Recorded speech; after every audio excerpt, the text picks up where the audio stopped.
Have you been to other provinces? Offices?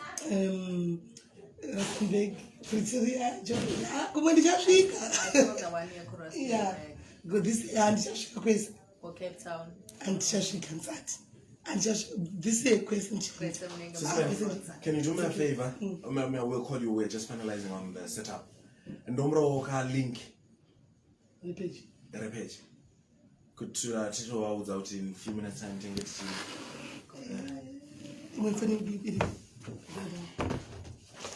Please. I'm not getting big. yes, sir. Okay. Maybe you want to try. Kelly, can we go pick it up if you don't mind? Yeah. Definitely. Definitely. Yes, definitely. 745. 745.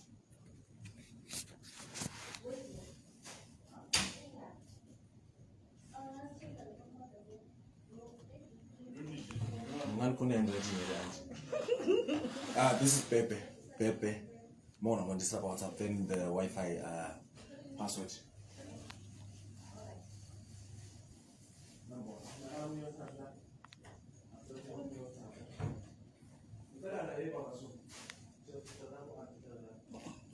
In this rural panel, it's 20%. It's not the one. I'm not sure which one, but I'm more interested in which one is the Wi-Fi shows?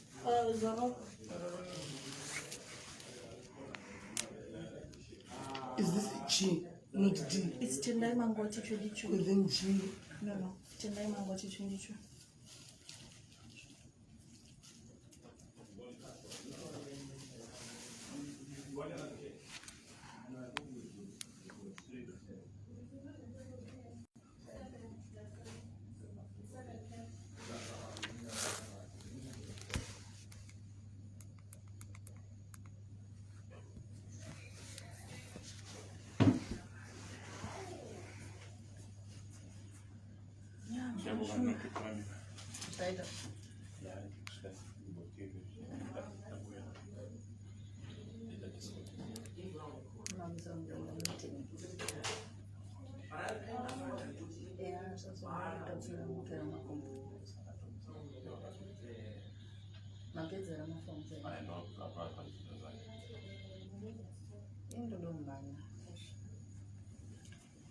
I hope meeting actually won't take long.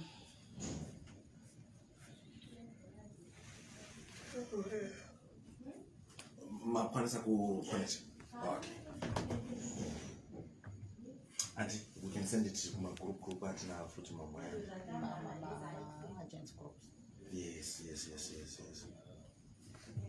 You can tell the agents to exactly. I think that will be.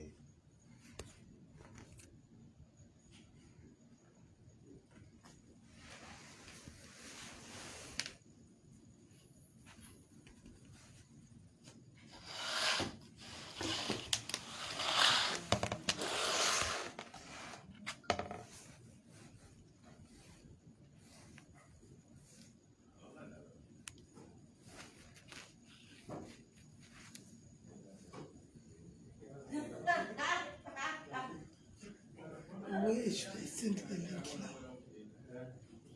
And send a WhatsApp. That's That's Mr. Pepe's number. Tracy, is a people chief. Tracy, chief, when I ask Hannah, that's not Zimbabwe. That's not Zimbabwe.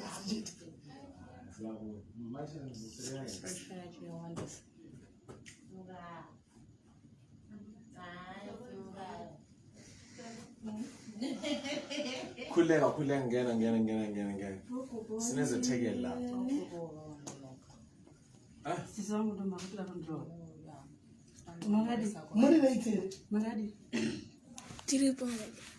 So, okay. Yes, one of our team leaders. Okay. Yes, one of the sister Otilia. I'm the sister Oti. Come going.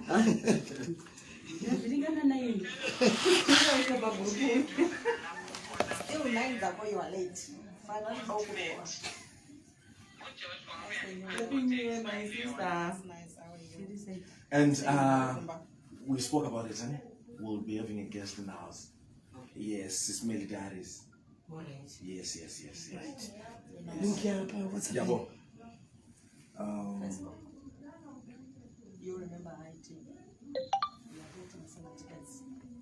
Alright. Yes. Alright.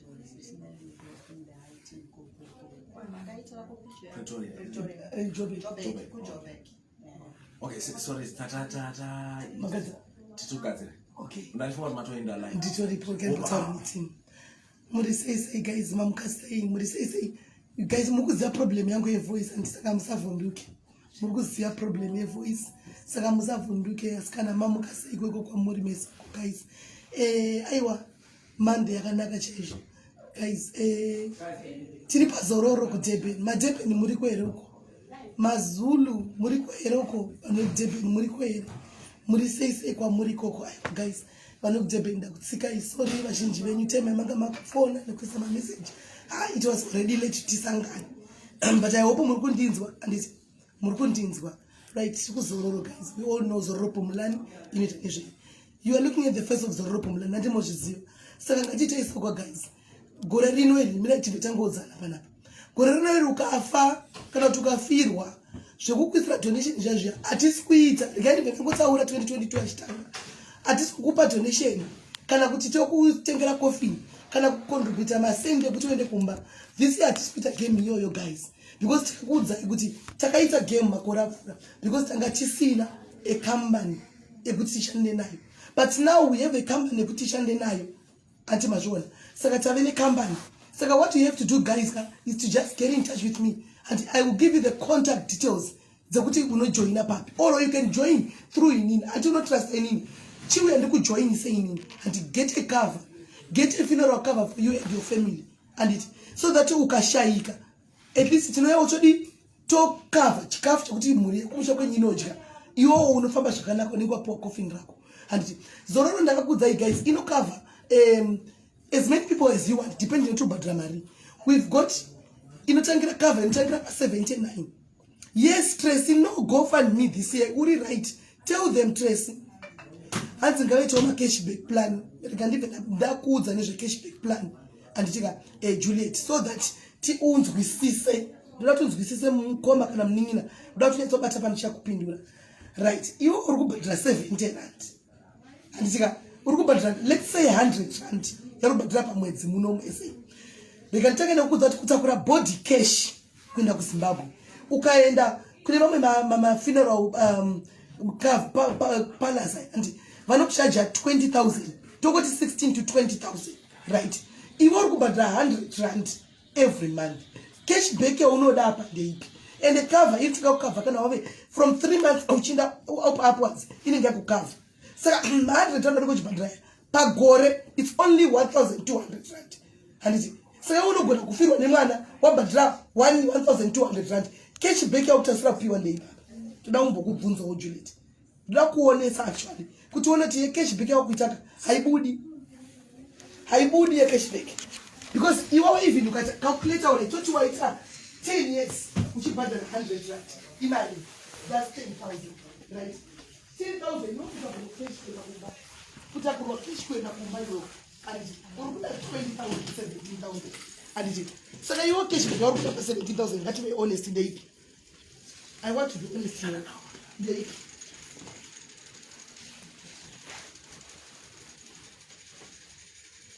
I hope was this is as I've joined Zororo since 20,000 and I think I can find exactly P. This is what we're talking about. You join today, open no problem. And you don't give anybody any problem. And you don't give anybody any problem. That's the main idea. We don't package be 200 rand, 500 rand.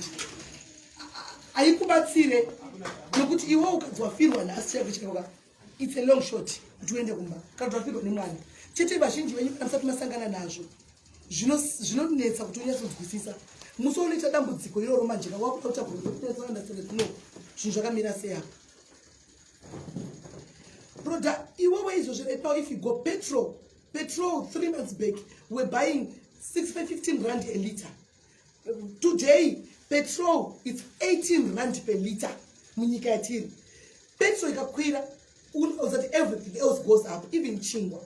Saka sometimes sana kutinzi munzwisise petrol in South Africa matoga ikakwira, it means chinokwira.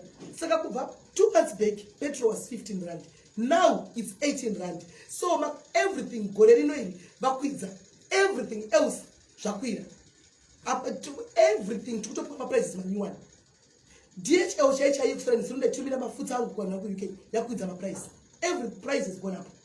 So it's just to see kuti company gore chitanga you expect kuti vanotokwidza depending on if you yakakwira kangani anti manzwisisa. Saka you have to understand izvozvo, ukadzwisisa meti dzacho unobatsirika. But chikuru usachemene kuti unopuwa cashback 300 rand kana 500 kuti unopedza pa KFC haitengi even extend lunch. Faitira kuti iwe nhasi uri right ukafa muri yako ine pekutangira, vana vako vanoenda kumba, iwe wacho une pekutangira, ndo zviri important. Anti mazvona kana une policy ball nyaya cashback aitaura mozoteerera tozodzokera pa live. So guys, I think you come kuita zvamurikuita kana ndobabira tachibana mubvunzo all right. Exactly. Right. Saka kana paine nai Benedict Gumbo 9 years inyasha kana kumba kwenye kusina munhu akafa ko mangwana kuna ndofa here 9 years Benedict calculator kuti wabhadhira mari, urikubhadhira mari pamwedzi ndikubatsire, urikubhadhira mari pamwedzi Benedict pamwedzi timbo calculate pa 9 years wabhadhira mari so far yavanhu vangani. Chiera, I'm not dismissing anybody.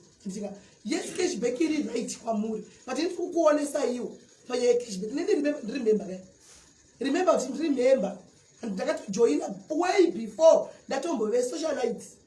That in a police and base road, you could buy 79 rand. And it's my own. Second, tell those Steve.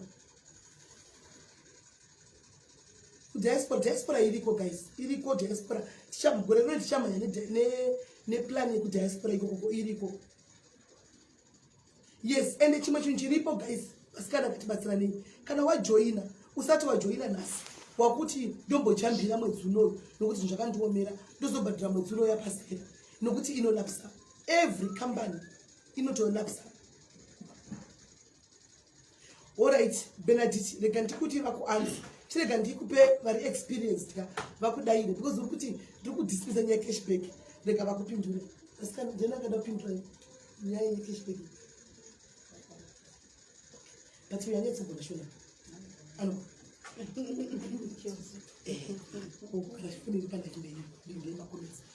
the cashback plan, Trukuda Kuti, 9 years. All right, this is a compliment. The case, all right, and Zoro from Blania can be Gramu. She was paying 235 per month. They gave a cashback Yaganaga fund. I'm so happy. This deserves to be pinned. Right in the pina. Right. Saka, can you answer on that one? Answer to no cashback. All right. Okay. Voice camera iko. Kazhinji sezororo. Vanhu vazhinji vakataura tinoteerera. So pari zvino taita vakati kuti vari kutaura nyaya yecashback. Saka management tingangoti yagara pasi iri kuzvitarisisa. So munguva inotevera tichapiwa chiziviso kuti company yakamira papi as far as that issue cashback is concerned. So ngavayoteka kutiwira as well looking into it. But nonetheless pfungwa yamamutaura yakakosha chose. Ndanzwa muchibata pfungwa yekuti tiri kuita 100 policy 100 what 100 rands. Mapolisi edu akati chipei kusvika pa 89 chaipo. So tikada kuti tite maths yandanzwa muchitaura, you would realize kuti mugore rese munhu anaita anenge aita payment ye 1000 rands. So cashback pakadaro ine yakamira sei. Now chechipirisa tichatoda kuti tikasike tacherechedza insurance iri paviri. Insurance tikusangana nevanhu vari kuti togona kuigwa nedambudziko asi hatisi kuziva kuti ari kuigwa nedambudziko ndeu. Ndiani? So chimwewo chakosha chadoda kucherechedza ndechekuti tasangana semazimbabwenzi tiri kuti umwe wedu takawanda takadai achaigwa nedambudziko asi hatisi kuziva ndiani. So chatoda kuti mucherechedze ndechekuti pamapremiums atiri kubhadhara pane vamwe vedu mucommunity yedu vari kuigwa nedambudziko abhadhara mapremiums 2 vamwe vacho vari extended ane abhadhara 120. So those premiums now are then clustered dzobatsira vanhu vane vauigwa nedambudziko because 120 haitakuri munhu kuinda kupi kuinda kumusha. So in a nutshell that's insurance. So ngatisatarisira kugara takadi takawina all the time. Ngatitarisei kuti takasangana senharaunda ndevapi vari kubatsirwa kwete kugara takazvitaurisa isusu. Yes. Right. I think ndofunga manzwisisa. Thank you. Asi ndokumbura kuti kana tichitaura mapoints eduka kune vari kunyora vachitsvaga maanswers ndika monyorawo macomments pana patituke vanhu monyora because I will delete your comments ndakabatsira mufoni saka ndokukutilitira comment yako. Saka ngataure zvinhu zvedu zvakanaka tichinzwisana. Ndofunga mataura nyaya yecashback. I'm so happy now kuti hanziwo iri kugarirwa pasi nemanagement kuti vaongorore nyaya yecashback yamuri kuchema nayo yoonekwa. Inda ndiri kutaura nokuti ndinoziva kuti management iridiyo yakatogara pasi kuti iongorore zvichemo zvavakabva kuchema nazvo. Saka zvichemo chenyu chatorwa chave pasi tochimira tichizwa kuti zvakamira sei. Ini change ndichibvunzawo management ichindiudza kuti nakuda cashback seuyu ari kuti ndinabhadhara 9 years andika hapana munhu ashaika. Toonesana kuti anokodzera anenge achipiwa sei zvofamba sei. Handiti ndokuita diaries. We sit down, we talk. You don't come, you don't bash. And you don't write a negative comment. And it's toonesana, right? And the pane ati ndanchida kuita ndaida ndizomembe izororo but ndakadisappointwa neservices wakapiwa. Can you please write more kuti wakadisappointwa papi so that TV tangozvigadzirisa. Chii chakaitika pafuneral yako kuti you were disappointed pawaenda kuviga mwana muno muSA? What really transpired? Anzi zorora ndizvo wakandigira mbuya wangu vanonoki papasa. Thank you D. Chii chakaitika? Ini ndipapagadzisa zvichemo zvenyu guys. I am your voice. Andika zororo ikambani inogona kutadza futi. Inotadzawo sekambani. Vanhu vari behind the company. And inini ndiri pakati kumirira kuti mimi zvinhu zvenyu zviendeke. Ivowo zvinhu zvavo zviendeke. Saka zvichemo zvacho ngazvichiuya tione. Uyai tizvigadzirise. Vanhu veDurban muri kwereko. Hatisi kuda kunzwa kuti kuna police. Enda unojoina police. Andika go and pay for your police yako. Andika kuti zvinhu zvako zvibatane. Kana une police chero kanzwa firo tinouyawo. Andika tomira newe. Right, taurai tione, taurai tinzwe. Bvunza muri kuda. Hanzi makadhi manonoka kutipa. Tatori nema 2 years nokadzi, right? Cleopatra, last month ndakataura nevezororo nenyaya vanhu complain about makadzi. Ndikati vanhu vese vasina makadzi ndipei number dzenyu. Most of you, majority of you came to inbox and you gave me my numbers. Ndikaya pa one of the marketing admin kuJoburg. Akanyora akagadzira makadzi akati makadzi munotora mukapiwa ma messages nemafoni kuti endai munotora makadzi ku province ya Huri. Makaenda here kunotora makadzi 2 kadi izvo right now. Kana uchigara kuJoburg enda ku Braamfontein unopiwa kadi rako. Problem ambusikuda kufamba kuenda kuma offices. Kana uri muDurban uya pano pa number 322 katika muna Smith Street uba number 8th floor unopiwa chi 320 unopiwa kadi rako ritoripo but amusikuya kuzotora makadhi enyu. Ndipewo makadhi tadze vanhu makadhi tinawo pano makadhi nyaya guys. Onai makadhi amusikutora makadhi evana makajoina makadzi evana amusati matora aya mamai akatochengetedzwa zvakanaka amuna kutora aya mamai muri kuona amusi kutora makadzi saka hanzi kune spread. Okay, antoda kupindura kune spread. We've got branches all around South Africa, so you just have to choose the branch that is nearer to you. Just go through the branches that we have. Those who are in KZN, you've got a branch, it's number 320 Smith Street, Munomu, Durban. Then we've got branches in Johannesburg, that is the Braamfontein branch. We've got a branch in Cape Town CBD, number 2 Riebeck Street, Foreshore Place. Then we've got a branch in Port Elizabeth, in a shop number 211, second floor, in Govenbeke, that is Pier 14 Mall. There's another branch in Polokwane, a branch in Randburg, Belleville branch again in Cape Town, East London, Germiston, Kempton Park. We've got a branch in Kimberley, Middleburg, Pretoria, Rustenburg, Wheatburg, Wynberg, Vredenburg, Springs, and Paarl. Paarl is also in Western Cape. So how many everywhere branches you in all are, do you have? you will have a branch that is nearer 2, to 4, you. 6, 8, 10, 12, 14, 16, 18, 19. 19 branches. 19 branches all over SA. But Mr. Babe, like I have this precious Chiro and I know her very well. And I still remember she came and I told her, Vasinama cards, they say, bring your number. So she's here again saying, I never received any SMS. How best can you help her now? Because I really don't want this negatives. Okay, yes. Your industry in the service, so service should be the best. Yes. So ngati pay my details, then we'll send card racket specifically to. Those are since ndauya pano ndokupai one list yevanhu vari kuchasanda receive my cards. Can you please send it to them direct? Vatore kumba, receive kumba. Definitely. Can I also add on that? Okay. I think the easiest way yavanokwanisa kubatsirika nayo again is if they can save, because pane vamwe vanogona kuti tatadza kunzwa mabranches ese atauro. Munogona kusave this number 011-339-1484. You send a hi per WhatsApp kana iri number yawakaregister nayo. Ichakupa 7 options. You select option in my branch and then you check which branch is closest to you, and then you end up office on a card. Alright. But I think for now, just kuti Timbo fadza over family yenyu and just do me a favor. Let's send my cards kwa vanhu. Send the cards to them. Antika uyu ari kuti akajoina online. Antika so card angari wanna say. Which area is she? Wineti Mutsengi, can you please ichiva kutongonyora ma details ako mu comment section so that iwe vatonyora papepa utumirwe card rako. Tenda Shakira kabata phone hakwasi unyora but vari kutonyora iyo team kunyora pa. Antibona. No. Inzwai munzwe. Ndikusvika pakakosha pamutora. Ndikusvika ipapo.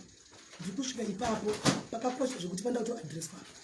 Ndikunzwa point yenyu zvamakudzingwa muno saka zvichanoshanda kuZimbabwe. Yes, you continue paying uri kuzimi ikoko. Ndichakudzai kuti munozviita sei. Anditika saka ibva imanyora diaspora ndikuuya. Hanzi ndokumbira u repeat number tinoyeza. Okay, it's 011-339-1484. It's on WhatsApp. It's a self-service number. It is on WhatsApp. 11-339-1484. 1484.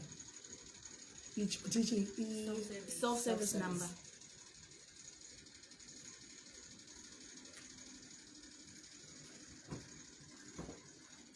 Okay, still on that number, just to add on, some people will say the number that we registered with is not the same number that we use on WhatsApp. So if you are using a different number, the number that you did not register with, if you want to access that self-service number, when you log on to WhatsApp and then you type hi, there is an option, I think it's option number 7, that asks you to speak to a consultant. So if you choose that option where you ask a consultant to call you back, they will definitely call you back. Then you can speak to a consultant. So if you are looking for your card or your membership card or your policy document, they will gladly assist you with that. All right. Right. Tirakwenda kwa muri Mr. Baby. I think you're the best person to answer on this one. Yes. Vanhu vari kuti takudzingwa muno. Okay. Takwenda kumba. Yes. Tachibhadhara zororo kana kuti tiri kuda kujoina zororo nhasi. Saka tinoita sei kana takuZimbabwe? Okay, ndo chimwe chechinhu chatiri kureva kuti our policy ndo kunaka kwayo. Kana waita police, waregister police uri kuna kuSouth. Kana wazofunga kuti zveSouth inini ndenge ndava right, ndakuda kuchidzoka kumusha. Tinokunyorera imwe inonzi transferal letter. Iyo transferal letter ndo unoenda nayo to the nearest doves yepadyo nepaunenge uchigara. Uchivapa iyoyo unocontinue nepolice yako pasina waiting period. Right. Yes. Andiri muri kunzwisisa saka kana uchibhadhara wangochibhadhara kuno decide kuti wakwenda kumba kana kuti wasungwa nehome affairs because muchasungwa handitika kuti muchidzokera kumba handisi iwe zvaunoita kana wasungwa iwe une namba dzangu handitika chindiudza sisemeri ndatosungwa ndamugumba kumba asi police yangu yandakutendiswa kumba ini ndotochengeta namba dzako notokubatsira vanhu vebranch kuti tine mumwe wedu atopinda pachi iye haina bribe guys haiti ndezvemusouth africa izvi watove mugumba kumba kuinda kumba saka chindipaiwo tsamba inini ndimusendere pawhatsapp iwe wotora tsamba yakanda kusendera wonoprinda kana toenda naye kudavs any davs ikudhuzeni kwaunogara tsamba indadzoka tsamba yangu iyi hausi kunotanga kunofila form kuti one aiwa unongonokontinya kubhadhara yawanga uchibhadhara asi wakubhadhara ari ma-rtgs unenge wakubhadhara ari ma-rtgs kuzimbabwe unongonokontinya because ikambani imwe chete handimukunzwisisa. Alright. Hands, can you please give a number comment section precious. Phone in number zenyu andina panapa. Nyora in number comment section precious chirwa number yako nesene mnezita nekwauri. Nyora number. Or else you have to do it ndakumba ndozo kusendera vokusendera. Because kwaiko zvino phone ine numbers akatisendera paipai andina kuibata maoko. Understand kuchisa pane vamwe here vane umwe mubvunzo. Pane vamwe here pane mubvunzo. Lara pa WhatsApp because it's self service number pa WhatsApp. Hanzi ko zvinoita roti card rikabiwa munondipa rimwe. Wongo. Yes, kana rabiwa rino printwa rimwe. Chatokurudzira ndechekuti card ichichengetedze because kuprinta mamwe it's a serious expense, it's an enormous expense to come and but kana kuti rarasika hapana zvatingoita, we just have to print another one. Correct. Saka chengetedzai macards vasikana asi rikarasika rabiwa wabirwa nemapara aiwa unopiwa rimwe asi ochengetedzawo chiyo chikwama chako anditi then pane vediaspora vari kuti veduwei kwesusu toitawo sei toda kuwirirana neni tiri kuuk mungavabatsira sei? Okay, tine worldwide funeral plan. Worldwide funeral plan iri kubatsira sezvamareva vese vakunyika dzakasiyana. UK, any part of this world. Ukatora this plan unobatsigwa. Now this plan iri kutangira pamari iri kutangira pa 299. 299 converting that to US dollars, it's an insignificant amount again. So 299 unobatsigwa ine flight option ine ma benefits ainawo maybe ndogona kumpira mukakwanisa ku alright ndo iri pasa sasa. Hanzi inini vanhu avo vanofanira kutaura neni kuinbox ndisati ndataura pano zviri kundirwadza zvavakaita. Alright, mukoma Leonard, handisi kuziva ngu chakaitwa kwamuri chii.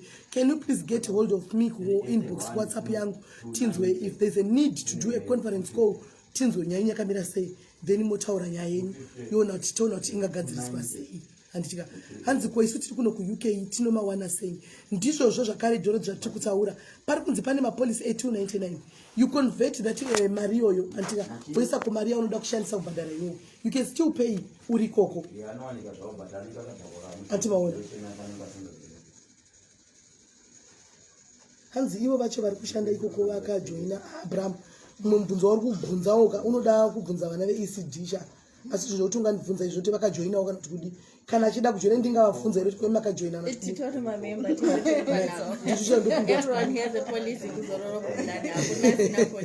ini tendozva kuti ini ndinayo kana vasinawo ndekwavo vachavigowo semakonzo inadizivi.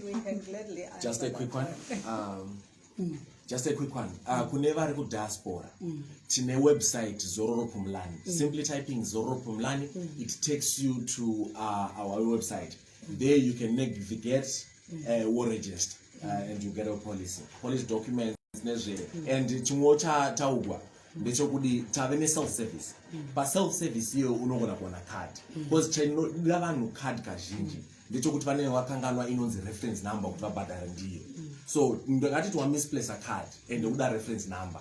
If you go pa self service zvekare ipapo inokupa option yekuti uwane card soft copy. Card iroro soft copy rine information yose iri pa printed card. Kumberi kwaro rakangofanana neiri. So you have enough information to do your payments. And on top of that, maybe it's worth mentioning. Papa onekwa inaye nauye kuti vazhinji vari kutambwa taexpirwa nemapermits asi mapolisi tukwada. The good thing now is with a Zimbabwean ID you can now get a policy. Okay. Yes. Alright. Muri kunzwa here hanzi nezimbabwe niko zvino usina permit ID yako yekuzimbabwe unovhura polisi. Saka zvokuti hanzi handivhuri polisi because handina mapepa kana tichishandi chitupa chekuzimbabwe unacho handitika icho chovhura polisi yako nacho. Then paita uyu hanzi, may I ask, I was paying for a family of 3, so I want to add another person to make it a family of 4. So the person I add she needs to have a waiting period, and do I need to pay more? Kana kutindora manchibadara iyoyo. Okay, to quickly answer that question, tiniya not extended. Now family kana kuchona policy, family atoti family ndi baba ndi mai nevana up to 6, right? Then kana kuruti avawiri paine ivavo tinovaisa pane tinoti extended family. Extended family inochargewa pamunhu. Saka kana wakuwedzera atezvara kana kuti amwene kana kuti mai wakutanga kubhadhara pa 60 rands kana kuti 220 zvichienderana nepackage yaune wachuza. So kana kuti mazofunga kuwedzera munhu, that means kuti makuchiwedzera premium muchingoshara between 60 and what and 220. Now definitely extended family ane waiting period. Maybe tipe waiting period muzizere. Suicide it's 24 months, right? Family it's 3 months. Extended family it's 6 months.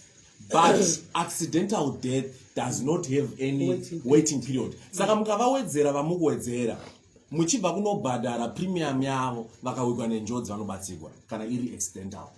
Yes. Okay. Right. I think pakajeka muri kunzwaka. Kana ukaita accident murodhi ukafirapo uchangojoina una waiting period. Unochongobigwa there and there. And as kana iri extended family yauri kuda kuti uwedzere apa. And inenge ine waiting period because I see a close family yekuti close like iwewe nemurume wako nevana vako. Ati mashona.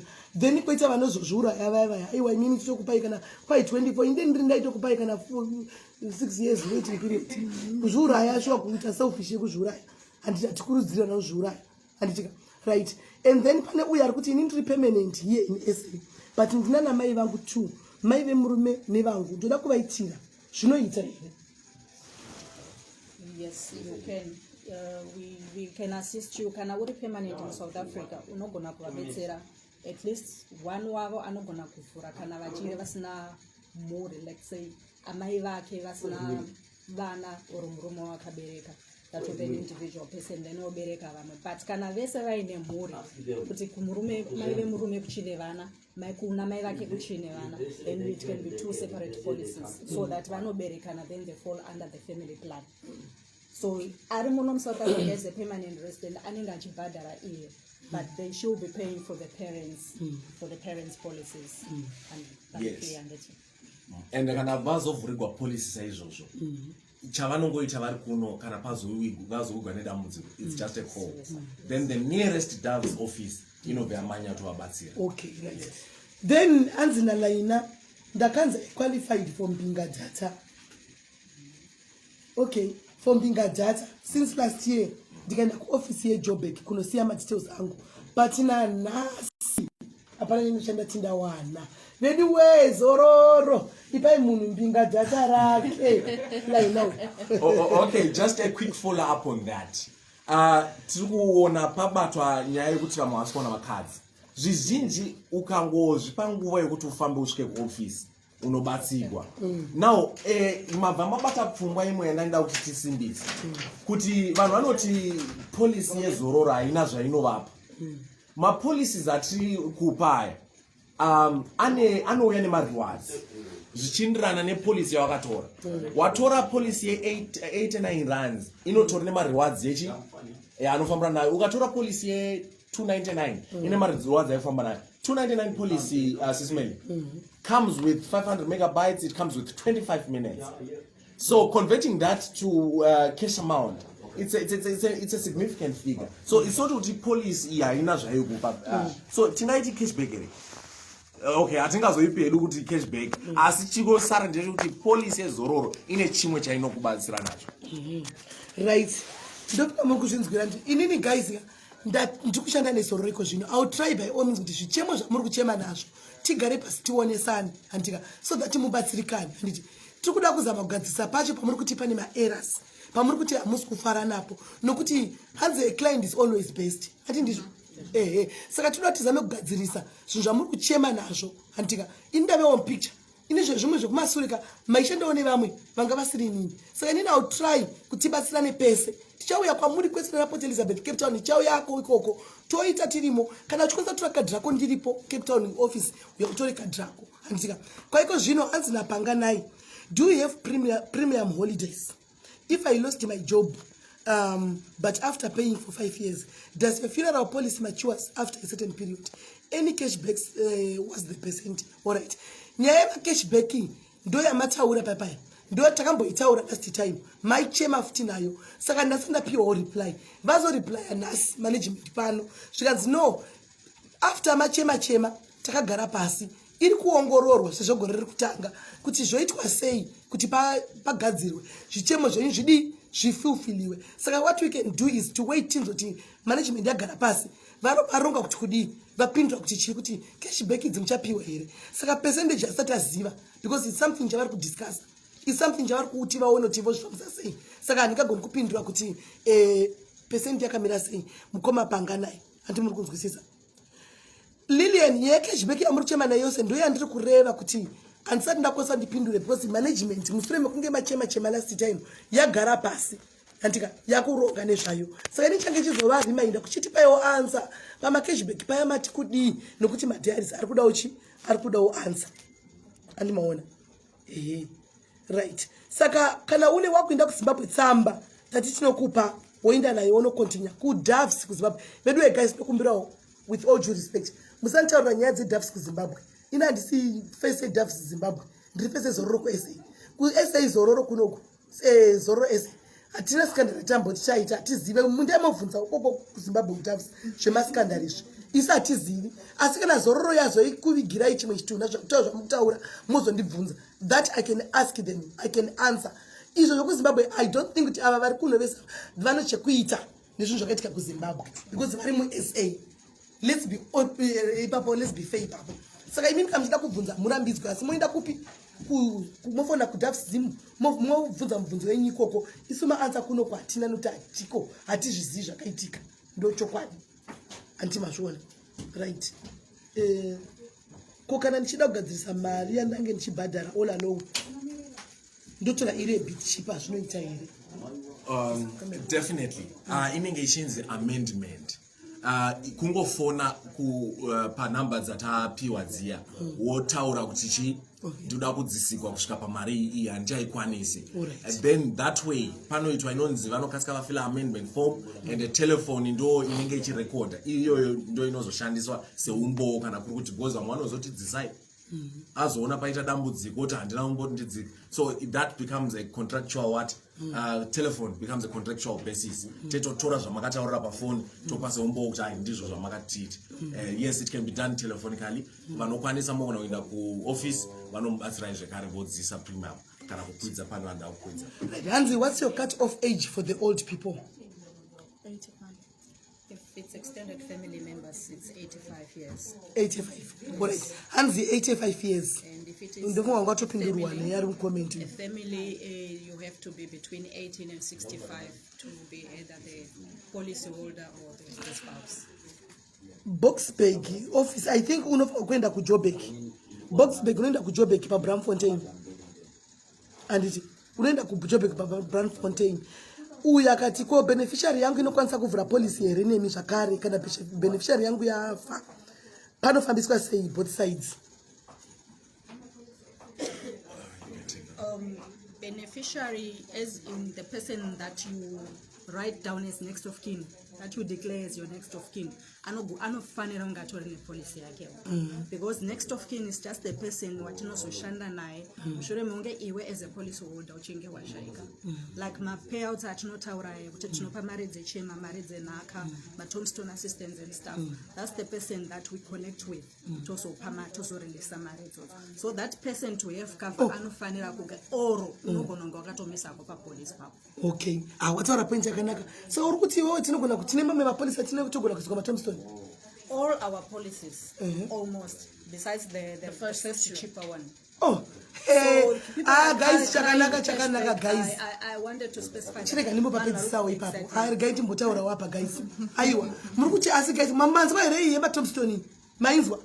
Kuti kana usingabhadhari 7, the cheapest is how much? The cheapest one is, we just say 79 rand for a single person. So this one doesn't have a tombstone assistance. The 79 rand or 119 if it is single, which is 89 or 129 if it is a family. From 159 going up to 299. Yes, we've got an assistance, a tombstone. We've got Maria Naka Elifa. We've got Chema Inyembesi, and then we've got flight options, and we've got the bus that carries people from the homestead to Zimbabwe to the graveside and back. Mama panzwa irapa guys. Mama muri kupaziva irapa guys. Muri kumhanyira tikumhanyira kumbe. Apa imi mamusiri kunyatsa kufamba nebhora panyaya iyi. Nokuti people want to understand kuti panyaya iyi muri kunzwa irapa guys. Saka ini nditori covered. Community way ndikafa nhasi aiwa Tombstone rangu ririko kuzororo musaware henyu muchita GoFundMe. Rangu Tombstone riripo because ndobhadhara chi for something 3 something I'm not sure somewhere there. Policy yangu Tombstone ririko saka baby inoda kuti mumunyetsanangura panyaya yendege yamataura nemabhazi apa nemaTombstone nyatsokutsanangura zvakare chava chirungu SIS MELLY. A family can decide kuti road journey yakakura, so sezvavareva kubva pa police pa uye kubva pa 129, that's 129 isn't it? You can say as a family, no, hatisofamba neroad. All right. Yes, we are choosing a flight option. Then in the remains, Zinova Zatakwa Zodi, Zoni South Zimbabwe. Yes. Okay. Yes. And the Chimochana doubt Taur was Jinji Chavas Kuziva. Says Zoro Pumlana Chavi given Nema Coffee. All right. Tauna 2021. Taku Guane. Nema casket. 89 runs in the casket. What right? Kana takusvika kuna ma1 kuma2 chakutu tautaura madhomu chachirungu icho. Saka ime chimbotudza difference yecaskets necoffin iripa pinoti havazivi nendatozivi. Okay, coffin ndo izvi zvaiti kana munhu ashaya kumucha votora chi mapuranga voita chakafanana nehove ichi. All right. Yes. Asi macasket ndo anenge ari flat pamusoro akanaka akatoona pama-TV ya. Maybe singatori ichart lapani. Maybe we can bring up a chart that will show us.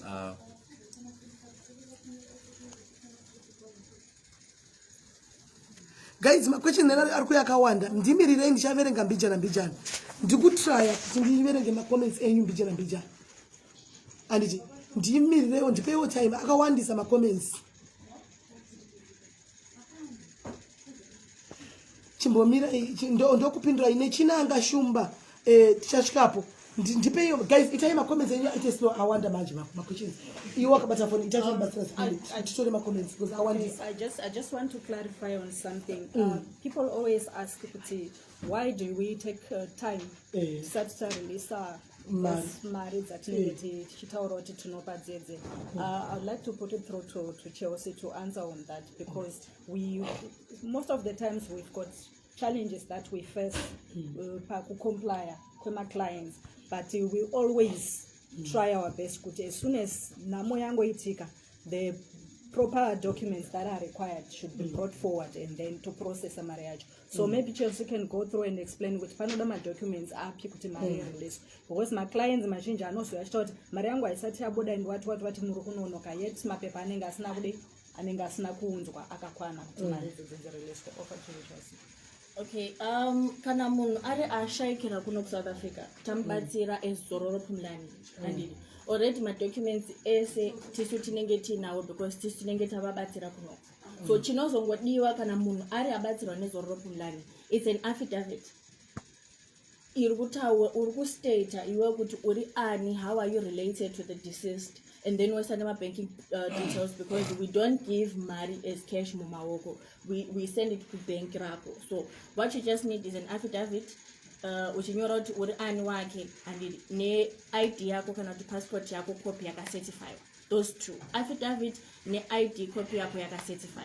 Kana munhu ari akashaikira ku Zimbabwe obatsirwa ne DAF Zimbabwe, chatinoda kunoko ID copy yemufi kana kuti passport copy yake yemufi, toda yemuridzi wepolice yaka certify, and toda one paper, either death certificate copy yakacertify kana kuti burial order copy yakacertify, then mari yenyu inobva yabuda ipapo.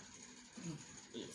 Kana mungori nezvakakwana izvozvo, ID copy yakacertify yemufi, yemuridzi wepolisi copy yakacertify, burial order kana kuti death certificate copy yakacertify, ne-affidavit iri kustate banking details ari kuda chikudepositire mari kwaari, then mari yenyu inobuda within 7 working days. Okay, saka pane abvunza, this is a very important question. Nani saka beneficiary akafa zvavanana here kana pane mamwe kana paine mamwe members? No, beneficiary kana ari ashaya iwo muridzi uchiripo wepolisi, you can change. Unokwanisa kuisa anyone waunoda. Chingoripo ndechekungoti panofanira pana someone that you trust waunoti inini ndikashaya ndiye ngaapiwe mari dzangu dzechema nedzenhaka, and also ndiye wamunokwanisa kufambidzana naye kuita mapepa angu kusvika ndakwanisa kuendeswa musha. Okay, saka hanzi kana une policy tsvaga umwe munhu waunonyora anenge akamira paside, for instance like iwo kana ukafa munhu iye anodi anenge akaita uniwo kamupa mapowers of attorney kuti anokwanisa kuti anokwanisa kuita zvese. Anomaona then mamshora something. Yeah, I just wanted to say beneficiary anoshanda kana muridzi wepolisi ari ashaika. Kana ukashekerwa nemadependents ari papolisi pako, iwo muridzi wepolisi uchiri mupenyu unotongobata basa newe. So even the cash payouts and everything tinge chidila newe because the policy is yours and you're still alive. Right. Chiri kuitika guys ndechekudai so handiti ndati inini handitika inini madiaries angu kana majoina period andikushanda nezororo handi zvichemo zvenyu zvimwe zvekumasure ndito ndati timuye tizame kugadzirisa handiti tizame kugadzirisa ini ndizame kugadzirisa zvichemo zvamuri kuchema nazvo hati maona. Saka ini zvekumasure handizviziva was not involved ndandisipo ndataka kushanda nedavs iko nezororo iko zvino zvamuri kuchema. Just give us the benefit of the doubt.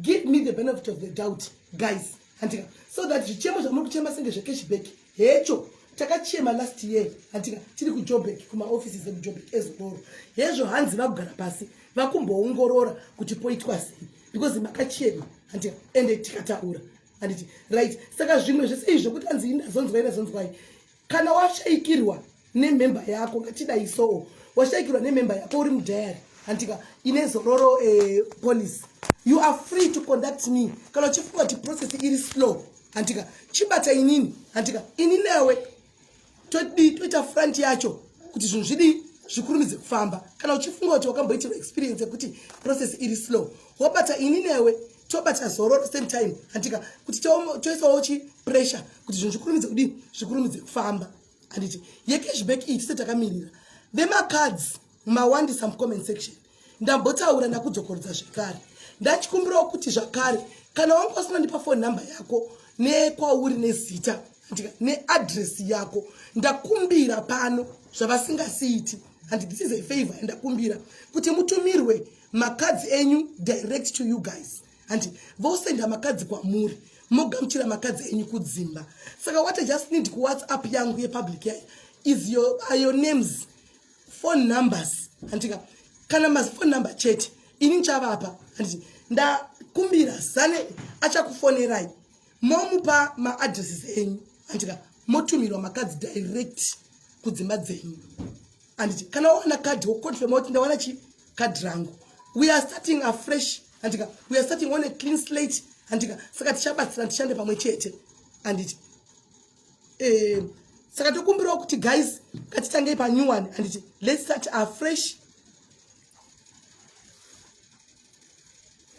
Okay, Chedza, no, I can see your comment. Hansi, on behalf of my dead brother, Dafs, you need to apologize. It Dafs to my family. Nechinaga, now I'm confused. Tukutara neshe zororo pumlani reka tuneshe Dafs ku Zimbabwe. Nechinaga, because when you know Dafs, he apologize to your brother. And it's no kuti mareka no kakuya. Tukutara neshe Dafs yere kana tuneshe zororo because inindripa zororo pumlani ku SA and isi ku Zimbabwe. Sakana iri Dafs ye Zimbabwe. I think kune vanoshanda ne Dafs, kune ma first aid Dafs ku Zimbabwe. Get in touch with one of them and your request ikoko akubatsire. Anti maona akubatsire. Hanzi Dafs ku SA. Chemo chake chiri kuti chi? Ari kuti family vakanonoka kurilisa mari. Saka tuta nezvezororo. Avanonoka kurilisa mari brother yake yafa. and it took about two weeks or so. Okay, can you take them through the process of payments? And yes. Okay, I think ndambozvitaura but ndichadzokorora zvakare kuti uwane mari yako nekukasika kana tirisu taviga kuno kuezororo pumlani. Document rinodiwa, it's an affidavit. Kana usiri muridzi wepolisi wakaiswa as a beneficiary ndinenge ndichizoda ne-ID copy yako yakacertify and an affidavit iri kustate how you are related to the deceased nema-banking details atinozokuisira mari yako. Kana uri washaikira kuZimbabwe kana kuti une hama yawakaisa papolisi yoshaikira kuDAVS mobatsirwa kuZimbabwe kana makuya kuno kukuzoclaima mari kuzororo pumlani tinoda an affidavit ine ma-banking details. Tichada an ID copy yemufi yakacertify. Tichada burial order copy yakacertify. Kana musina burial order at least death certificate copy yakacertify and then mari yenyu inobuda. Zvese izvozvo zviripo. Hapana chinononodza mari. Kana zvese zvarewa zviripo zvasangana. Payment yedu should be done in less than 4 days. 3-4 days. Yes. Alright, rega ndidaiso nokuti nechinanga wacho uyu kawe itop fan yangu zvekudaro. Munhu wedu wepanapa zvekudaro. Rega ndidaiso ndinchiverenga ma-comments. Vanhu vekwashumba ndisingazozivi kuti naye nechinangwa harisi ghost name here nokuti zvino ndikadedzera neghost name anditika andichazivi kuti ndoita sei. Faith Rutendo, it's very unfair of you to say that we are in SA vanhu ava vashandi kuZimbabwe kuDAVS. Saka vanoexplaina kwauri kuti chii vasingazivi zviri kuZimbabwe zvakaitika. Iwewe kwachida kuexplainerwa neveDAVS kuZimbabwe. Fonera Zororo rinochiDAVS Zimbabwe.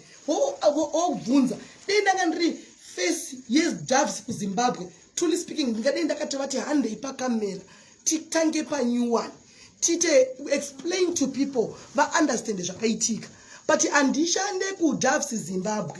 Andikwanisi kuti vanhu vari kuno kuSA kuDurban chokwadi nevari kuJoburg kana kuti kuCape Town anditsanangurai vanhu vanozviziva here zvakaitika paground kuDAVS. Faith Rutendo chuma munenge aiwa ngatisadaro sana ngatisadaro anditi. Saka nyaya ndikutaura nechinanga shumba vanhu vekwashumba vedu we including iwewe nechinanga uri munhu wangu zvekudaro tinokumbirawo ruregerero on behalf of Zororo Pumulani pakunonoka kuriliswa kwemari kaita 2 weeks iyi kana mapaperwork ese akariliswa in time zvakaunzwa in time. Ndinokumbirawo nechinangwa uri mumwe wangu uri chimwe changu ndazvininipisa family yekwashumba sorry ngatikontinue tindirire kumberi ruregerero vedu we vanhu tinokanga even macompanies ma-mistakes arimo nesu vanhu chaivo takadai ma-mistakes tinoita.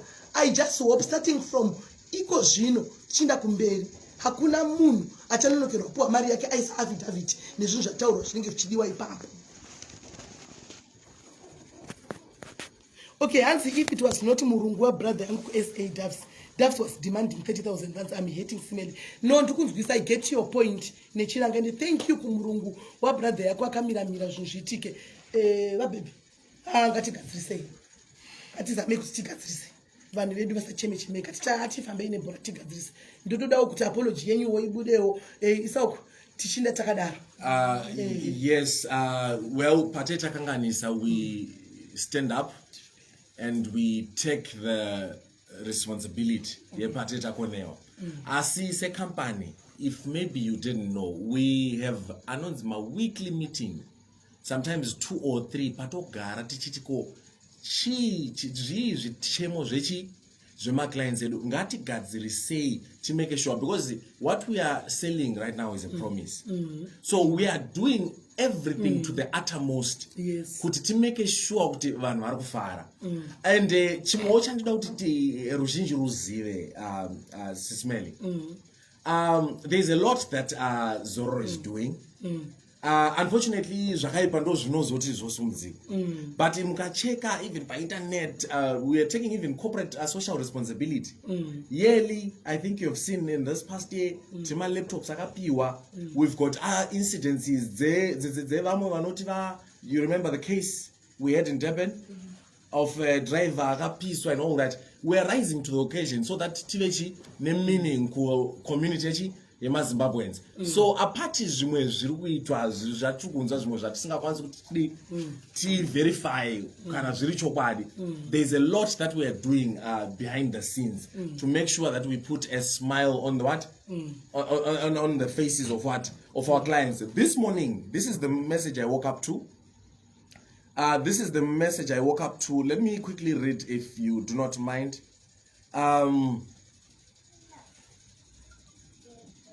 Just a quick one. This is an extended family. Akabaywa ne banga. I will draw the name because maybe the family might not be comfortable. Akabaywa ne banga abhadhara tuma payments. And we worked flat out. That was accidental, which means he was what? He was covered. This is the message that we received in the morning. How are you, Mr. Bebe? It's so and so sister. Just want to thank you for what you have done. I didn't get a chance to thank everyone for what they did at my brother's what? Funeral. You made things possible even if there were challenges. Because you realize we went out of our way as a company to make sure that so we were not working against our people. We are working for the people. Yes. Anzi ni babangu vanga vane imwe police yakatirasa last minute thanks to Doves. Saka zviri kuitika kumakamba na akawanda ka and Doves ikapindira nditi ikawaika save all the day. But anyway guys, chiripo ndechekudai, so please give me a chance to sit down. Okay, and kuona let me ndinokumbira mundipo chance guys for me to talk ne management and then tona tinga move on forward say to me guys, to those that are dancing, it's all about money. I'm saying this to suit my company. No. I am your voice. But you know what? We are not being fair.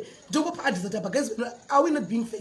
But you know what? Press Zororo. We press Zororo pa camera. Sai George. And so so guys, give me a chance and for me to sit down in management. And I think let me talk to them. Ndozoka zvichemo zvenyu zvese ndofunga palive apa zviripo. Let me go back to the drawing table, guys, to the drawing board guys. Ndokumbira management, we sit down and we talk ne management. Pandinozodzoka next time, be guaranteed guys, I'll be having all your answers. And zvamakumbira zvitenge chiona kuti zvabvuma kugadziriswawo ndezvipi, zvavati hazvikwanisi kugadzirisawo ndezvipi. Andimaona. So ndokumbirawo chance. Be quiet from family, all right. Hanzi please tokumbira kuti mutokumbira kuti mutipewo paperwork inorequire kana munhu afa family. Okay, case manager, can you check up that one? Ndipewo chance guys, ndigadzirise zviri kunetsa zvacho. Chindipewo chance kana iri Zororo. Ndokumbira mumbondipawo chance guys. Tigadzire Rome was not built in a day. Mandipinza ndapinda pachirongwa pachinyanga. Regaiwo ndimbogadzirisawo guys. Ndipewo chance. Antika for now chichemo munazvo chinyora chichemo chako comment section musiya comment section ndipewo mukano kuti tigadzirise ne management yese zvayo as a whole, because azvibatsiri kuti tigadzirise ne management yetita zveku Durban, kune Joburg, kune Cape Town, kune Port Elizabeth, kune chii andimaona chiregaiwo tigare pasi titaure. Antika ndikuona mamwe ma comments even comment section kuti aiwa SIS MELLY Zororo iyoyi iDoves. And saka zvamatotaura hapana chakaipa as much as vachitiwa hapana chavanoziva. Saka that means ndakujambira kuteritori kusiri kwangu ndotokumbira mhena achakumbirwa ndichakumbira mukuru ndiani tione kuti tingazviita sei zvisvike kuvanhu so that you guys have peace, so that you guys can move forward pamwe chete. Andimaona tite move on pamwe chete. Anditi saka ndachikumbirawo chance yenyu guys, give me a chance.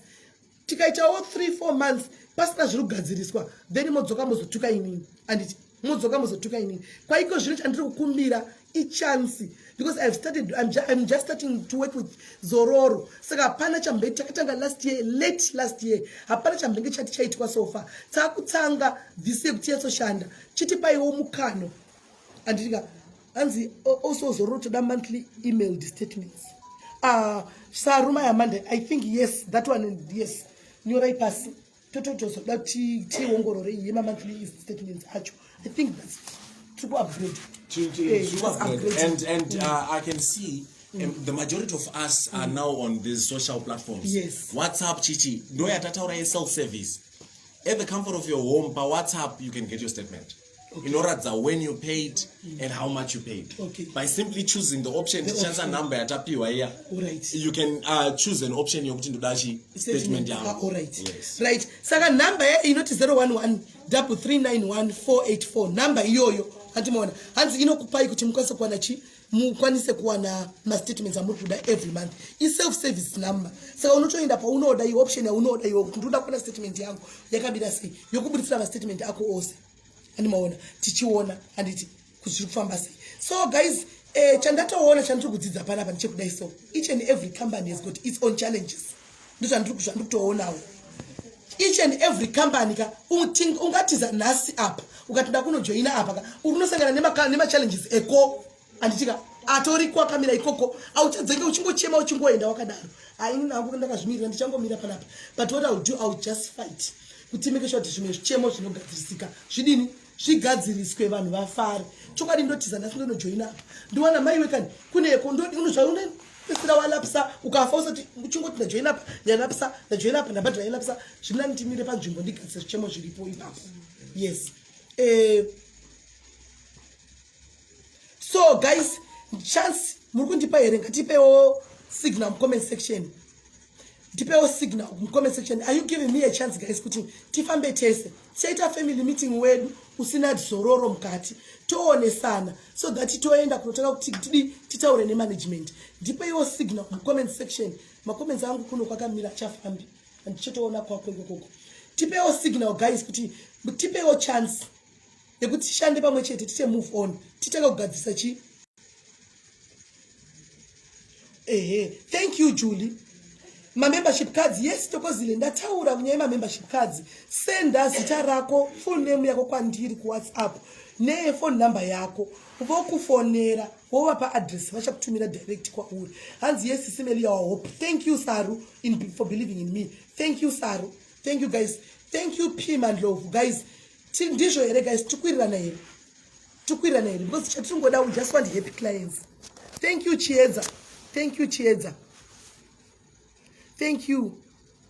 Anzi mufonewo kana ta request up call please. All right master kanzi kana tatumiro ta request wa makosi tokumbura kuti mufone. Pane vakuti kana uchida kuita ma agent unosvona sei handizivi mukagona pindura. Okay, you go to the nearest branch. Then wongopa chiziviso ichocho kuti uda utachi agent. Yes, we are recruiting as I speak right now. We'll be traveling to Newcastle. Chichemo chako kuti no ndoda utachi. Azvite right chikumbiro azvite rototora ne management so that my diary people angu kana muri kuda vanhu vanta ma agents we recruit within diaries. Okay. So yes, that can be taken up. Yes. All right. So right guys, my diaries are yanga yatiza. Unaona? Network yedu yanga yatiza. Saka gaitione kuti mutauro zvamuri kuda zina seti yasvika kwandiri kuno. Takontinya neyo. Tipa continuation. Did you connect? I was here waiting. Oh, okay. Yeah, I think we are up and running. All right. Okay. So guys, ndotenda nekundipawo chance yenyu kuti tizame kugadzira zvichemo zviripo. Andichika tigadzira zvichemo zviripo. Thank you. Kwandiri guys, mina ndikudzei. It's not about money. Imbovaudzai. It's not about money. Guys, nokuti hapana mari yandizopiwa nezororoka endisagoni kuzvitsvagira ndega ndikaita. Mugare makazviziva izvozvo zvichakubatsirai. Hapana mari yandingazopiwa nezororo yandingagoni kuti yandisigagoni kuti ndihasile nditendega inini. Guys, it's about having a relationship in the community. It's about trying to tsvaga zvichemo zvakafanira izvizvi tizvigadzisa so that we have a better services kunzoku munhu wese ave happy. Antimaona munhu wese ave happy. Muri kunzwisisa? Ndo nyaya chikuru chiripo. Antimaona. Chero ava vakanditi atina sendera tokupa yasi gara ipapo pachigaro ipapo. Ndichimirira zvichemo zvenyu ava ndogara. Because ndine access yekuti aiwa tikuchema kapa. Vanhu vari kuchema apa. Saka matite sei toita sei todini antimaona then togadzirisa. Saka trust me guys, ndokumbirawo chance, just give me a chance to go back to the drawing board ndigare pasi nemanagement titaure zvichemo zvese zvamataura izvi handika toona kuti zvingasolviwa sei one chemo at a time ichazvinyora pasi chinenge chagadziriswa toti aiwa guys chemo zvedu zvakawanda ichi chave tiki todzoka futi mangwana ichi tiki. Are you sure tiri palife? Because isati sikona macomments right mene zviri kuitika amene zviri kuitika macomments akamira mene kufanira akamira no one is. Okay guys, can you hear us? Yes, The video is rolling. yeah, it's rolling. Comments akamira. Okay. Bo. Saka guys manzwa anditika manzwisisa anditika. Saka ngatimire takadaro tozoita cheta family meeting wedu usina zororo timbonyeya vanhu vekuzororo. Anditika tichikunza chichemo chaizvo tichinyora pasi. Family meeting tichaita we diaries usina zororo mukati. Anditika because apa tiri ku office ezororo kuti muone kuti tiri fair. Anzi network yambo jamba we are following all right at least mona yansi tukunzwa all right ndisingaone chini saka guys ndo nyaya ndiyo yemakomenti yambomira ngoma ndiyo hatisi kumira antika anzi ndikafanira kuti ndiri main member does the police tadzokera futi masure cover all my beneficiaries ndo zvataura chekuti unosiya wakanyoresa beneficiary yako antika kuti zvinhu zvifambe hanzi zororo ikandirasisa imisisi meli munondiendesa kumba aiwa kana ndiripo haisi kuzokurasisa as long as ndichiri pachigaro chino ichi. Sorry guys, hapana. Koni ndokumbirawo koni mandishona usati wamira kuti nikisi sha kamba neseni ma challenges sha ndokumbira kuti mumbondipawo chance kuti chimwe changu iwewe imbondipaiwo chance tizame kugadzirisa muri kuchema nazvo zvese. Remember I was not in the picture. Pane zvimwe zvese zvekumasure zvichemo zvenyizvo pane umwe munhu aishandawo navo asiri ini ndauyawo January unoshu andika chiregai tishande tese tione kuti tagadzirisa sei zvinhu izvi kuti tiite mukazoonawo pasina chiri kugadzirika aiwa mozokuya totangira futi ipapo andika right. Thank you Audrey, thank you Audrey, thank you anzi kujoina great zororo problem ndokuti kujoina great family, thank you. Antiko ikalapsa, your waiting period is how much? 3 months. Okay, just maybe to clarify on that. Police ngaisaita 2 consecutive months isina kubhadhara. Alright. Yes, but what 3 months papa it lapses on the 3rd month. So what tata 60 days, obviously the day that follows will be on the what? On the 3rd month. So mukuisa muchishona chakangoreruka. Tiri kuti police yako ngaisaita mwedzi miviri yakadurikidzana ndo painolapsa ipapo. Yes. Alright. Saka hanzi usazoitawo 3 months usina kubhadhara 2 months and dzakatevekedza usina kubhadhara. Kana waita dambudziko rakamanikana mwedzi unoshu chimeka sure next month anenge wabhadhara double. Yes. Okay. Saka kana wakunobhadhara jamba mwedzi unotevera chimeka sure kuti wabhadhara mari yako yese yakakwana kuti uavoide kulapsa. Nokuti kana yalapsa wakunotanga futi zvokuti 1 that means wakunotanga futi kunomirira pa waiting period zenza tauro zina 3 months dziya andiwana. Saka make sure kana waita dambudziko wamanikana mwedzi unouya try as much as possible uya uti vedu way pa diaries apa vedu way ini ndakajambira mwedzi unouya wapera ndine problem mwedzi unouya ndikasabhadhara inolapsa ari kuda undibatsira wake nekundibhadharira policy yangu aikinge takawirana tukauya uchema nepolice hatikupi cash tinokubhadharira straight ikoko andimaona because it's something that is major. Rufu haruna kuti runosharuza munhu haruna member haruna kuti une mari haruna kuti unogara kupi haruna kuti uri yellow bone rufu ndero munhu so no one is immune today. Tise tichafa at some point nguva nemaziva ndo atisingazivi ndio kasiyana saka kugadzirira kuri nani pane kuti ina angu adidi kuti gofa ndini andidi kuti gofa ndini saka ndinoda kuti ndite zvinhu zvangu zvakanongeka saka ndakuziva kuti tombstone ndinayo coffin rangu casket futi kwete remapuranga izvi ndinaro saka kanzi kana chida kuwedzera monthly payment yangu kupinda pari nani chinofambiswa ndopuwa imwe waiting period here no kuchinja kwepremium kune a waiting period. Okay. If anything happens to you within 3 months dzekubhadhara nepremium unovigwa nekumashure but 3 months dzikakwana unenge wavugwa nemabenefits manyowani. maybe ungaqala kushe. Can you please repeat that? Oh, okay. Kudzikisa premium kana kuwedzera premium kune 3 months waiting period. If anything happens to you 3 months dzekuwedzera dzisati dzakwana unovigwa nemabenefits aunga uchibhadhara, but 3 months kana dzakwana unenge wakuvigwa nemabenefits manyowani. Same applies kana uri kudzikisa. If 3 months dzekudzikisa dzisati dzakwana woshaya unovigwa nemabenefits akawanda anga uchiri kubhadhara. Right. Paita o compliment you ngati iverengeyo. I would like to thank Zoropo Mlani vakaviga mai vangu. I was happy nema services avo. Thank you Nono. And over waunza vamwe kati join takawanda. Anditika hanzi kotomboti ini ndiri kuno ku SA ndoda kuenda kumusha kundonoita kana 2 months ndiri kundokwanza kubhadhara in advance.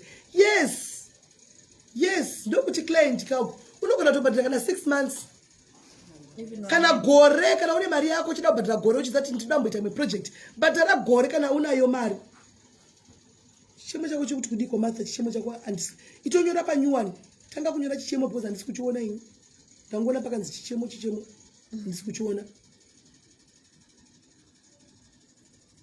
Exactly. Thank you, Messingosh. Thank you. Aiwa, makukweshana pachenyu zvanaka comment section imo.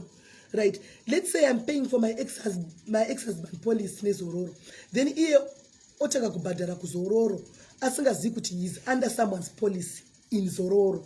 Zvinofamba sei achinga ashaya yake policy neyangu zvoshanda here uye how because ndinenge ndakaisa iye nevana vedu papolicy. Iye anovhura futi oisa vana here. Okay, you can take that. Okay.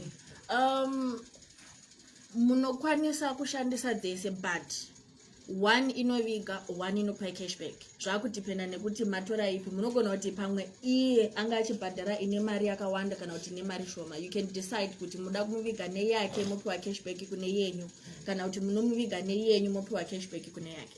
Okay. Yes. So in other words kana muri two family ndakavhura inini baba wakavhura baba wasati ndakavaisa pane yangu and vari kubhadhara uko saka ndo panobuda cashback apa iyoya isikutombogaruka patable itoripo iyoyo kana vakafa todecide kuti vovigwa neyavo ikati neyangu kana taviga neyavo antika cashback mari yavo yangu yayi inopiwa inini ndasara kana kuti yavo yayi inopiwa inini saka pagara cashback itoripo alimona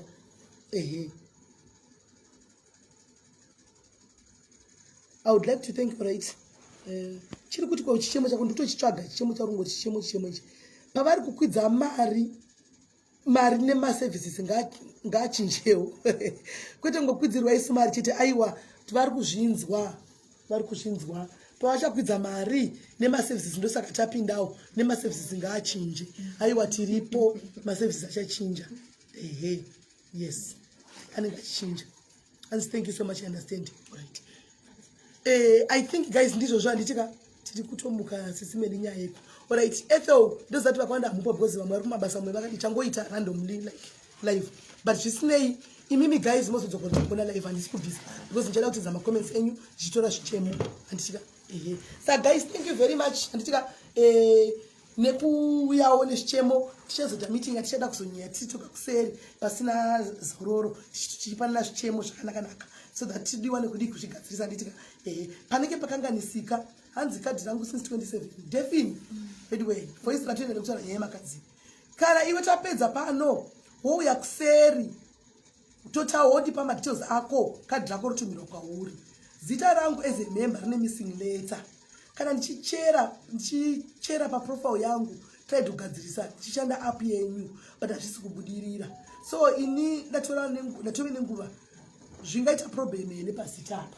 Okay, advice yangu era ipazita ngavafone panhamba dzatapa vokumbira kuita inonzi amendment zita rangu rakakanganisika pakadai pakashota leta yakadai ndombura mugadzirisi zvinoitwa immediately. Alright. Hanzi fona ukaita zvekutraya wega zvinonetsa zvemafoni izvi ita zvekufona vakubatsire ugadzirise zita kana zvichizokuafecta mangwana gadzisa nguva yako nguva ichiripo. Hanzi mapremiums anokwidzwa after how long? Pari zvino we don't have a structure iri kutaura when premiums are what parokwira so pari zvino we will let you know if paita ma-adjustments ekuti ma-premiums akwira hatina structure yekuti arokwira every year after every 2 years so as for now they are where they are and in due course kana achakwira people will be what let no vanhu vese vachaziswa challenge yataita ndevamwe vakachema kuti atangozona akwira and all that then vakatanga vataura so we'll make it a point right now kuti everyone atoriwi by surprise. We'll let them know we are going to have an adjustment on the premiums. This is how they will be adjusted. So everyone will be knowing. Actually, you know what, guys? I think I will just propose ne management kana takugara pasi kuti kwese kwanchauya kune mabranch ukoko. Imimi ma members mese imimi tisangane. Antika ubva tracker drako papo vanenge varipo vesororo. Imimi moyaone vamwewo kana tichitonyoresa futi papo. Tichitokuziva iwo futi papo zororo vanenge varipo netendera vanofamba kuti ndanoziva vanenge vari tendera totouya netendi papa mouya tosangana then todi tobva tatongoti Cape Town tabvako maproblems tagadzirisa Eastern Cape tabvako maproblems tagadzirisa. I think that way zvoda tisolve maproblems amuri kuchema nawo fast anti muri kuona so ndichaiisawo patebhu handisi kuti zvaitika zvichaitika ndichangonoisawo patebhu kuti vanogona kubvumereka kuti havagoni kubvuma then tofamba timire tichipedze maproblems acho kana tongouya next time tongoita zvekufarawo tichitaurawo nezvezororo nekurecruita vanenge vachida kujoinawo vachionawo zvakanaka nezvichemo zvagadziriswa pasina maproblems anditi hanzi made those meetings on Saturdays definitely Priscilla definitely ndakuti ndikutoita mameetings ayo ndati ndikutonokumbirawo ndikutonoproposa kuti vangatibvumira here mambinga kai inoda kuongorogwa nokuti pane umwe ini ndotumirwa message yokuti qualify for mbinga but line rangu anambo verambondisira data racho saka ring charge nemambinga ndia okay kana paita query yembinga because chinoitika nechokudai vazhinji maybe vanotora mukusaziva make it a point kuti waenda kuoffice wapiwa cadre mbinga ngari entwe musystem system uri kuendwa paprofile pako kana raendwa paprofile pako so kazhinji chandakacherechedza panosvika paregistration vamwe vanotora makadzi handichazouya ndoregister so anozofunga kuti pakuregister kana rati raakuita raakukwanisa kuchifona zvapera kwete make it a point kuti usati wabva waisiya nhamba yako yacho yenhamba hatsva yembinga iiswe musystem kuitira kuti mabenefits atikutirana nezvawadi alodiwe iye muri kuboti mbinga iyi inomboshanda sei vanhu vakaita sei vari kupiwa mambinga achiwa okay mbinga it's network pocket mobile zvainoita ukajoina ukaita police ukatanga kubhadhara you then qualify after some months kuwana marewards so kana waqualifya vanokunyorera message sezvarehwa iwe uchitora message iwoya nayo kupi kuoffice wasvika kuoffice unoregisterwa imbinga iyi yaregisterwa yochitogwa nhamba iwe wochiisa mufoni wotorwa nhamba yefone number yacho yochiiswa musystem profile mako then after that on the 7th day of each month unewana marewards megabytes that is internet voice calls zvichienderana nemari yaunobhadhara okay isatoizivi ndiri kutochindatoiona wemukomenzi chimbinga yandizivi sesakabhadhara kusati kwava nembinga yakauya maimanje ndofunga saka tinambona mameseji iwa lazisitoitikwa madepiti oda timbozvioni zvemameseji embinga yes motobva imimi mochibva renyu raregisterwa ipapa okay anditombozviona ini tosha kuti zviko zvembinga izvi anyway imi manyera zvembinga matete enyu ndasingatombozviziviwo ini ndasingatombozviviwo zvembinga ndakutodawo rangu kadhi rembinga nokuti ini tinotobhadhara ndambojambira andisaka iwo usajambirawo unopiwawo ma-airtime unopiwawo madata atimaona ukwanisa kupinda paintaneti uchionawo zviri kuitawo vamwe paintaneti anditika hanzi tisirewo office kuzanini okay just a quick one zanini the nearest office makilometers anakura ari papolokwani so if you go papolokwani quickly Polokwane 63 Box Street suit as 7 Polokwane yes you will get the offices so zanini mukatarisa pa map is just very very close to Polokwane just go and get assistance there all right yes right Lara ukafona Lara Muchengu vataura kuti ukafona unobatsirwa pafoni fast nezvo vato emphasize panapa kuti pane kuti muite ma messages muchidi ukatofona direct une problem kana unga kuchinja zita kana kuti whatever query yaunayo unokurumidza kuassistwa than kumirira kuti uchaisa ma messages Animaona kana kuti ndakangomirira kati ndakagara saka ndaisa message ndisendere kati zvimwe zvacho ita uchifona ukafona nokurumidza kuassistwa. Hanzi Bloemfontein office machichi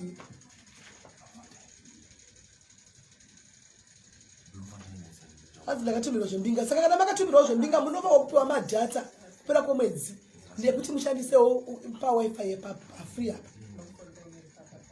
Saka itai kuti muregister zvekutaura kuti mwana mapuwa kadhi renyu yarejistwa shandisai ningirikiri registai namba kuti mwedzi wegoga murave muchipiwa madhata enyu aya kwete ngopiwa kawani mubva mari kamondoga munoregista ndai munoregista kadhi iro rembinga racho. Okay, so vari kuRustenburg, your closest office is tine Rustenburg, right? And Middleburg office. Those are the two offices that are closest to you. Bloemfontein, you say Bloemfontein, isn't it? Yes. Right. Tape tinonzi kudzaishe i1 but anditi zvimwe zvinhu zvinenge zvakafanira kuti tiri family 1 ini ndaita dzangu kuno kumetsi ndiri kuno kuiwe kuZimbabwe unenge uchitoziva yese ndatamba iri kunoku andinongoziva kuti munhu unenge uchidawo information pasi zvinei ndachingwa chichemo chagara pasi unotipa baba pamuri kunyatsoda clarity pachafambiswa sei kuti clarity isvike kuvanhu ndika clarity ichasvika isvike kuvanhu anditi. So guys, thank you very much nekuva nemupano mibvunzo nyaya iperi tozoita family meeting toga tichiona kuti zvinhu zvamukuda kuti mutaure toonesana ini ndotora zvichemo zvacho semouthpiece yenyu iyi yandakapinda ina yakapinwa namba iri pindiyo iyo namba yacho iri pindi yakanzi inenge landline yoyi so that tozotaura navo tave nemaquestions ndinenge ndine zibhuku rangu remaquestion tichigadzisa zvichemo izvi. Saka guys moswera bo anditika God bless you and I love you so much. Thank you for giving me a chance to teach you some of the chemo. Forward you go, backwards never. Ciao.